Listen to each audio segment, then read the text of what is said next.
এই রাজ্যে শাসকের বিরুদ্ধে প্রতিবাদ প্রতিরোধের লড়াইটা যে কতখানি কঠিন সেটা সেই লড়াইটা যারা লড়ছেন তারা খুব ভালোভাবেই জানেন। এই রাজ্যে বারে বারে পুলিশ এবং প্রশাসনকে কার্যত দলদাস হিসেবে ব্যবহার করে যে শাসকের আইন প্রতিষ্ঠা করা হয়, তার ফলে এখানে বিরোধিতার কোনো জায়গা নেই। এখানে গণতন্ত্র শেষ হয়ে গেছে, এখানে জঙ্গলরাজ চলছে। বিরোধীরা এই অভিযোগ বারে বারেই করে থাকেন, কিন্তু সেই লড়াইয়ে হার না মানা মনোভাবের জন্য যেন এক টুকরো মরুদ্যান হয়ে সামনে রয়েছেন এই রাজ্যের বিরোধী দলনেতা মাননীয় শ্রী শুভেন্দু অধিকারী। এই রাজ্যের শাসক বিরোধী লড়াইয়ে তিনি প্রধান মুখ। আর তাই তাই যখনই হতাশার বাতাবরণ আসে, তখন এই শুভেন্দু অধিকারী প্রমাণ করে দেন লড়াই থেকে 1 ইঞ্চিও তিনি লড়বেন না এবং শেষ হাসি তিনিই হেসে ছাড়বেন। সন্দেশখালী কাণ্ড নিয়ে এই রাজ্যের বিরোধী মনোভাবাপন্ন মানুষের মধ্যে নতুন করে একটা যেন জোশ এসেছিল, কিন্তু একটার পর একটা ঘটনা যে ঘটছে তাতে আবার যেন কোথাও একটা হতাশার পর্দা তাদের মধ্যে নেমে আসছে। আদালতের ভূমিকা, কেন্দ্র সরকারের ভূমিকা সব যেন তাল গোল পাকিয়ে দিচ্ছে, আর তার মাঝখানে শাসকের জোর করে গাজোয়ারি এটা প্রমাণ করার চেষ্টা সন্দেশখালী সাজানো ঘটনা। ফলে সন্দেশখালীর যে আবেগ সেটা যেন কোথাও গিয়ে ধাক্কা পাচ্ছিল। বিরোধীদের যেভাবে আটকানো হচ্ছে, তারপরও কেন্দ্র সরকার এবং কোর্ট যেভাবে চোখ বুজে আছে, নিশ্চিতভাবে সেখানে হতাশা জন্মাচ্ছে। কিন্তু কিন্তু তার নাম শুভেন্দু অধিকারী। গোটা বাংলার বিরোধী মনোভাবাপন্ন মানুষ তাকেই সামনে থেকে নেতৃত্ব দিতে দেখতে চান, আর সেটাই আবারও প্রমাণ করলেন তিনি। ছিনিয়ে আনলেন বিরাট জয় এবং নিশ্চিতভাবে এই শাসক বিরোধী লড়াইয়ে নতুন করে অক্সিজেন সংযোজন করলেন তিনি। কি করেছেন শুভেন্দু অধিকারী নিশ্চিতভাবে ব্যাখ্যা করব, শেষ অবধি দেখুন এই প্রতিবেদন। নমস্কার প্রিয়বন্ধু মিডিয়ায় আপনাদের স্বাগত এবং আপনারা দেখছেন প্রিয়বন্ধু বাংলা, সত্যের সন্ধানে সর্বদা আমি শুদ্ধশীল। বন্ধুরা, সন্দেশখালী নিয়ে যে লড়াই, সেই লড়াই কিন্তু বিভিন্ন জায়গায় পৌঁছে গেছে। একদিকে বিরোধীরা গণতান্ত্রিকভাবে সেই সন্দেশখালীতে পৌঁছতে চাইছে যেখানে পুলিশ প্রশাসন দিয়ে দমন পীড়ন করে সেটা আটকানো হচ্ছে। অন্যদিকে সন্দেশখালীর ভেতরে পুরো যে কমিউনিকেশন রয়েছে সেটাকে কার্যত স্টপ করিয়ে দিয়ে সেখানে শাসক দল ঢুকে পড়ছে। সেখানে গিয়ে একদিকে প্রশাসন পুলিশ দিয়ে ভয় দেখানোর চেষ্টা করা হচ্ছে স্থানীয় অধিবাসীদের। এর পাশাপাশি সেখানে কিন্তু রাজনৈতিকভাবেও টাকা পয়সা ছড়িয়ে ব্যাপারটাকে সেটেল করার চেষ্টা করা হচ্ছে, ধামা চাপা দেওয়ার চেষ্টা করা হচ্ছে। কিন্তু সেই জায়গায় যদি শুভেন্দু অধিকারী পৌঁছে যান, তাহলে সমস্ত কিছু তালগোল পাকিয়ে যাবে। সন্দেশখালীর যে ক্ষোভ, সন্দেশখালীর যে ক্ষোভের আগুন, সেটা কিন্তু দাউ দাউ করে জ্বলতে শুরু করবে। সেটা খুব ভালো করে জানে এই রাজ্যের প্রশাসন, এই রাজ্যের শাসকরা। তাই যে কোনো মূল্যে শুভেন্দু অধিকারীকে আটকাতে হবে। কিন্তু যিনি ঠিক করে রেখেছেন যে এই রাজ্যে শাসকের আইন কিছুতেই প্রণয়ন হতে দেবেন না, এই রাজ্যে সুষ্ঠু গণতন্ত্র ফিরিয়ে আনবেন, তার গণতান্ত্রিক লড়াইকে এইভাবে কি আটকানো যায়? ফলে শুভেন্দু অধিকারীকে যে আটকানো হয়েছিল, তা এখানে 144 ধারা আছে এই দাবি করে, সেই জায়গাটা কিন্তু আজকে কার্যত নস্যাৎ হয়ে গেল এবং শুভেন্দু অধিকারী একটা বিরাট বড় জয় ছিনিয়ে নিলেন। সন্দেশখালীর যেখানে যেখানে 144 ধারা নেই, সেখানে যেতে পারেন শুভেন্দু, পর্যবেক্ষণ কলকাতা হাইকোর্টে। আপনারা জানেন যে শুভেন্দু অধিকারী তিনি কিন্তু সন্দেশখালী মানুষের পাশে থাকতে চেয়েছিলেন, তাদের পাশে দাঁড়াতে চেয়েছিলেন। কেননা সন্দেশখালী কিন্তু শুধুমাত্র আর একটা জায়গার নাম নয়, সন্দেশখালী শুধুমাত্র একটা জায়গার কোনো আন্দোলন নয়। সন্দেশখালী এমন একটা সিচুয়েশন ক্রিয়েট করে দিয়েছে যেটা গোটা রাজ্য ছেড়ে দিন, গোটা দেশ ছেড়ে দিন, গোটা বিশ্বকে নাড়িয়ে দিয়েছে। আজকে এর প্রতিবাদ কিন্তু সন্দেশখালী থেকেই শুধু হচ্ছে না, এই প্রতিবাদের ঢেউ সুদূর আমেরিকাতেও ছড়িয়ে পড়েছে। আর সেই জায়গায় বিরোধী দলনেতা শুভেন্দু অধিকারীর সেখানকার মানুষের পাশে থাকাটা অত্যন্ত জরুরি ছিল, অন্তত সেখানকার স্থানীয় অধিবাসীরা সেটাই চাইছিলেন। ফলে শুভেন্দু অধিকারী প্রাথমিকভাবে সেখানে যেতে চান, কিন্তু তাকে আটকাতে 144 দ্বারা পুরো সন্দেশখালী দূরে জারি করে দেওয়া হয় এবং সন্দেশখালী থেকে প্রায় 62 কিলোমিটার দূরে সায়েন্স সিটির সামনে শুভেন্দু অধিকারী সহ বিজেপি বিধায়কদের বাস প্রাথমিকভাবে আটকে দেয় কলকাতা পুলিশ। এরপরই শুভেন্দু অধিকারী কিন্তু কলকাতা হাইকোর্টের মুখাপেক্ষি হয়েছিলেন এবং সেখানে পরিষ্কারভাবে জানিয়ে দেওয়া হয় কলকাতা হাইকোর্টের তরফ থেকে যে সন্দেশখালী জুড়ে এইভাবে 144 ধারা জারি করা যায় না, এটা বেআইনি, এটা গায়ের জোরে সরকার করতে চাইছে। আসলে যারা শাসকের আইন প্রতিষ্ঠা করতে চায়, তাদের কাছ থেকে এর বেশি তো আর কিছু আশা করা যায় না। যাই হোক, কলকাতা হাইকোর্ট কিন্তু সেদিনকে বলে দিয়েছিল যে এইভাবে কিন্তু গোটা এলাকা জুড়ে 144 ধারা জারি করা যায় না। এরপর তো আপনারা বলবেন যে কলকাতায় টেনশন আছে, গোটা কলকাতা জুড়ে 144 ধারা জারি করে দেবো। বিভৎস রকমের একটা ভর্ৎসনার মুখে পড়তে হয়, কিন্তু দু কান কাটা গায়ের জোরে সরকার চালানোর চেষ্টা। ফলে সেই জায়গা থেকে যেটা করা হয় যে সন্দেশখালি ঢোকার যে বিভিন্ন 19টা পয়েন্ট আছে, সেই 19টা পয়েন্টে 144 ধারা জারি করে দেওয়া হয়। এর ফলে খুব স্বাভাবিকভাবেই বাইরে থেকে মানুষ ভেতরে যেতে পারবে না, ভেতর থেকে মানুষ বাইরে আসতে পারবেন না।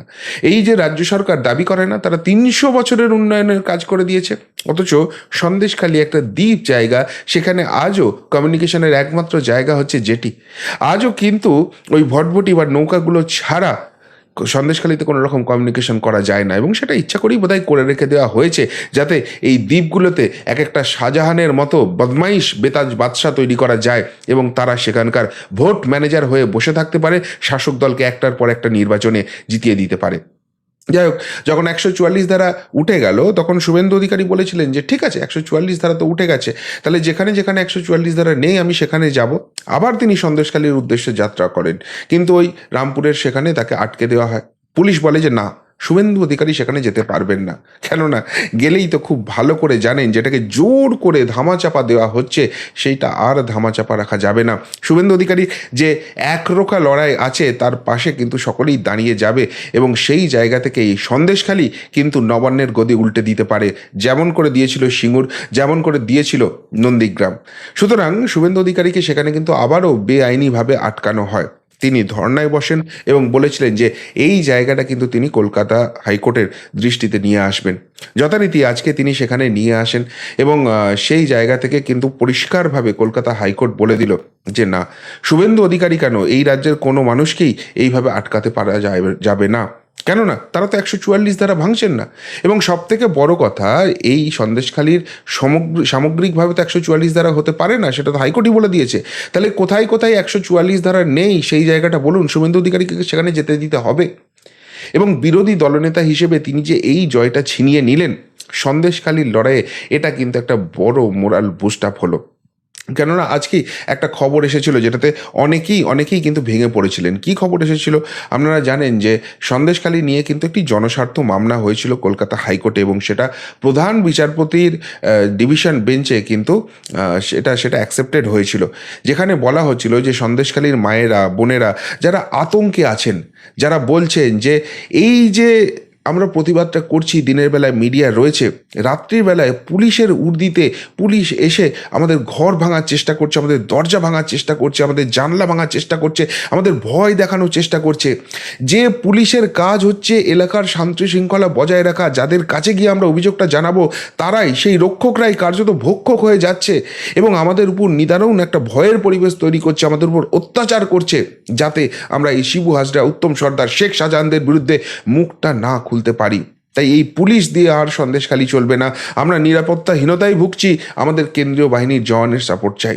সেই নিয়েই মামলাটা ছিল, এবং যেখানে মা বোনেরা এতখানি অসহায় অবস্থায় আছে সেই মামলাটা কিন্তু এক্সপিডিট করার কথা বলা হয়েছিল, জরুরি ভিত্তিতে শুনানির কথা বলা হয়েছিল।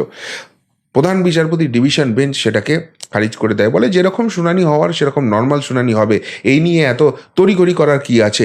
এবং এই প্রসঙ্গে বলা হয় যে যিনি মামলাকারী তিনি কি সেই এলাকার বাসিন্দা, কেন তার এত তাড়াহুড়ি। ভাবতে পারছেন, যেখানে একটা এলাকার মা বোনেরা তাদের মান সম্ভ্রম ইজ্জত চলে যাচ্ছে এবং সেই জায়গাটায় রক্ষকই ভক্ষক হিসেবে কাজ করছে, সেখানে হাইকোর্ট এই কথা বলছে। শুভেন্দু অধিকারীকে আটকাবার জন্য রাজ্যের এরকমই একটা যুক্তি ছিল অবশ্য, যে শুভেন্দু অধিকারী সেখানে যাওয়ার কি দরকার আছে, তিনি তো সেখানকার অধিবাসী নন, তাহলে তিনি সেখানে 144 ধারা থাকবে কি থাকবে না সেই নিয়ে কেন জানাচ্ছেন। তাকে বিভিন্নভাবে হাইকোর্টেও কিন্তু আটকানোর চেষ্টা করা হয়েছিল, কিন্তু ওই যে বললাম, মানুষটা নাছোড় মনোভাবের। এই রাজ্যের যে শাসকের অন্যায়, যে অত্যাচার চলছে, যে নিপীড়ন চলছে, তার শেষটা দেখে তিনি ছাড়বেন, এদেরকে প্রাক্তন করে ছাড়বেন, এই অঙ্গীকার কিন্তু তিনি বাংলার মানুষের সামনে বহুবার করেছেন, এবং সেটা যে কথার কথা নয়। যত প্রতিকূল পরিস্থিতি আসুক, শুভেন্দু অধিকারীকে রুখে রাখা যাবে না। আইনের সাহায্য নিয়ে আইনি পথেই এবং গণতান্ত্রিক আন্দোলনের মাধ্যমে তিনি সেটা করবেন, সেটা আবারও কিন্তু প্রমাণ করে দিলেন। ফলে সওয়াল জবাবের শেষে মাননীয় বিচারপতি কৌশিক চন্দ্র তিনি কিন্তু বলে দিলেন পরিষ্কারভাবে যে এইভাবে মাননীয় বিরোধী দলনেতাকে পুলিশ প্রশাসন আটকে রাখতে পারে না। পুলিশ প্রশাসনকে জানাতে হবে যে কোথায় কোথায় 144 ধারা আছে সেখানে তিনি যাবেন না হয়তো, কিন্তু বাকি যেখানে 144 ধারা নেই তিনি তো সেখানে যেতেই পারেন। কেন যাবেন না? কেন তিনি সেখানকার মানুষের সঙ্গে কথা বলবেন না? আর কেন এতদিন ধরে 144 ধারা সেখানে জারি করে রাখতে হচ্ছে? 19টা জায়গায় করা ছিল, সেখান থেকে 4টে উঠেছে, এখনো বোধহয় 15টা জায়গায় 144 ধারা আছে। তাহলে পুলিশ প্রশাসন কতখানি ব্যর্থ সেখানে যে এত দিন ধরে সেখানে 144 ধারা জারি করে রেখে দিতে হচ্ছে, অথচ সেখানে কোনো দাঙ্গা হচ্ছে না, সেখানে কোনো ধর্মীয় দাঙ্গা হচ্ছে না, সেখানে এমন কোনো পরিস্থিতি হচ্ছে না যে সাধারণ গ্রামবাসীরা সেখানে সরকারি সম্পত্তি ভাঙচুর করছে বা এই ধরনের ঘটনা ঘটাচ্ছে। অভিযোগটা কি? অভিযোগটা হচ্ছে যাদের সুরক্ষা দেওয়ার কথা তারাই অ্যাকচুয়ালি দুষ্কৃতীদের হয়ে কাজ করছে, আর সেই পরিপ্রেক্ষিতেই নাকি 144 ধারা জারি করে রাখতে হচ্ছে। অর্থাৎ এই প্রশাসন যে কতখানি ব্যর্থ, কতখানি অপদার্থ সেটা তাদের নিজেদের সিদ্ধান্তেই প্রমাণিত। আর সেই জায়গায় এবার কিন্তু ঝড় তুলতে চলেছেন শুভেন্দু অধিকারী। বিকেল 3টের সময় আবার এই মামলার শুনানি আছে এবং সেখানে অবশ্যই করে জানাতে হবে যে কোথায় কোথায় যেতে পারেন, কোথায় কোথায় যেতে পারেন না। কিন্তু শুভেন্দু অধিকারীকে এই যে 144 ধারার অজুহাতটা দেখিয়ে ঢাল করে সেখানে যাওয়া থেকে আটকানো হচ্ছিল, যেখানকার মানুষগুলো তাকে পাশে পেতে চাইছেন আপ্রাণভাবে, সেই তার যাওয়াটা কিন্তু কোনো মতেই আটকানো গেল না। এখানে আরেকটা অদ্ভুত যুক্তি দেওয়া হয়েছিল রাজ্যের আইনজীবীদের তরফ থেকে। বলা হচ্ছে যে কেন্দ্রীয় গোয়েন্দা রিপোর্ট আছে, শুভেন্দু অধিকারী সেখানে গেলে নাকি অশান্তি হবে। ভাবুন একবার, তাহলে যদি সেই রিপোর্ট সত্যিই হয়, কতখানি কন্ট্রোল কমে গেছে মানুষের কাছ থেকে, মানুষের আস্থা এই সরকারটার প্রতি কতখানি কমে গেছে। শুভেন্দু অধিকারী সেখানে গিয়ে কী করবেন? সেখানে গিয়ে মারপিট করবেন? শুভেন্দু অধিকারী সেখানে যাবেন, সেখানকার অসহায় নিপীড়িত মানুষদের সঙ্গে কথা বলবেন এবং তাদের পাশে আছেন এইটুকুনি শুধু বার্তা দেবেন, তাতেই সেখানে অশান্তি লেগে যাবে, গণ্ডগোল লেগে যাবে। তাহলে প্রশাসন কি করছে এতদিন ধরে, পুলিশ কি করছে এতদিন ধরে, সেটা তো নগ্নভাবে সামনে চলে এলো। এই মামলার জয় শুধুমাত্র শুভেন্দু অধিকারীর সন্দেশখালি যাওয়ার জন্য জয় নয়, এই মামলা কিন্তু আগামী দিনের জন্য বৃহত্তর মেসেজ দিয়ে গেল। এই যে শুভেন্দু অধিকারীকে আটকাবার জন্য প্রশাসনের এই নির্লজ্জ ভূমিকা, সেই মুখোশটা খুলে গেল। এই ভূমিকার যদি সামান্যতম তারা সেখানকার দুষ্কৃতি দমনে দেখাতে পারতো, তাহলে শেখ শাহজাহানরা আজকে এই ঘটনা ঘটাতে পারতো না। ফলে আজকে দুয়ারে দুয়ারে গিয়ে তৃণমূল যখন বলছে পয়সা ফেরত দেবো, জমি ফেরত দেবো, আমাদের ভোটটা দেবে, তো সেইভাবে ভোট চাইতে হতো না। সত্যি উন্নয়ন এবং সুশাসনের ভিত্তিতে তারা ভোটটা পেত। কিন্তু আজকে যখন মুখোশটা খুলে গেল, এই এত সব করেও কিন্তু মানুষকে আর আটকানো যাবে না। যেদিনকে তারা নিজেদের গণতান্ত্রিক অধিকারটা প্রয়োগ করতে পারবেন, সেই দিনকে এই সরকারটাকে ছুঁড়ে ফেলে দিতে আর দু মুহূর্তও ভাববেন না। আর সেই লড়াইয়ের প্রধান কাণ্ডারি হয়ে থাকবেন শুভেন্দু অধিকারী। আজকে আবারও একবার প্রমাণ করে দিলেন, যতভাবে তাকে বাধা দেওয়ার চেষ্টা করা হবে, ততবার তিনি গর্জে উঠবেন এবং শেষ পর্যন্ত কিন্তু জয়টা ছিনিয়ে নেবেন।